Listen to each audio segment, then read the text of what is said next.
en Europe. Nous avons démarré l'activité fin 2009. Nous sommes maintenant bien établis, je dirais, sur le marché européen. Nous avons commencé par commercialiser des sources, des lampes LED. Et nous avons pris la 2e place en France, la 4e place en Allemagne.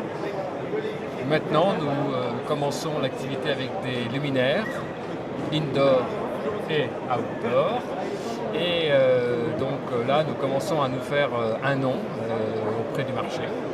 Et l'étape suivante, eh bien, ce sera celle nécessaire de passer à ce qu'on appelle le smart lighting. Alors, on s'aperçoit que la lumière, c'est la vie, mais ça consomme, ça coûte cher. Et il faut l'adapter justement aux enjeux nouveaux de l'énergie dans le monde.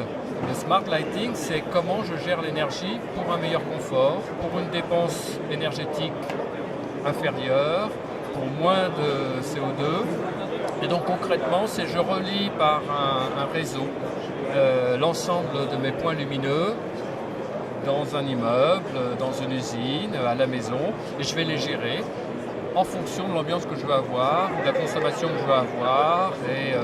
Et donc c'est une gestion qui est devenue dynamique, en fonction aussi de la lumière extérieure, en fonction de comment je veux me sentir dans le building. Et les premières entreprises qui vont s'équiper, c'est surtout tout ce qui est dans les magasins, parce que là, la lumière va donner une ambiance. On a prouvé par des études qu'avoir de la bonne ambiance, c'est faire venir 30% de personnes en plus et les faire rester plus longtemps dans le magasin. La lumière également coûte très cher. Donc c'est d'abord l'environnement, si vous voulez, du commerce. Ensuite, ce seront les hôtels et puis alors les grands buildings qui viendront, mais probablement un tout petit peu plus tard, parce que là, on va connecter la lumière avec le chauffage, qui est également un point important de consommation énergétique. Donc là, c'est un peu plus complexe, parce qu'on va gérer l'ensemble de façon dynamique.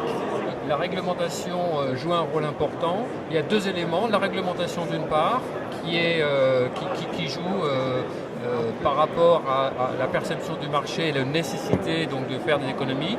Mais il y a également une prise de conscience des gens qui veulent préserver la planète, qui veulent aussi faire des économies, qui veulent aussi mieux gérer et être mieux citoyens, je dirais, avoir une contribution citoyenne. Et c'est le deuxième facteur. Donc la régulation, très clairement, mais également la prise de conscience de cette nécessité absolue de sauver l'énergie. Il y a encore des freins qui sont effectivement liés plutôt au prix, puisque aujourd'hui une lampe LED est une lampe qui va durer entre 20 et 40 ans. Donc on va l'acheter d'une façon différente, avec une notion de ROI, avec une notion de design. Donc oui, il y a encore des freins, mais c'est en train de basculer. Probablement que l'année 2014 sera le vrai basculement. Aujourd'hui, les produits LED représentent entre 20 et 25% du marché.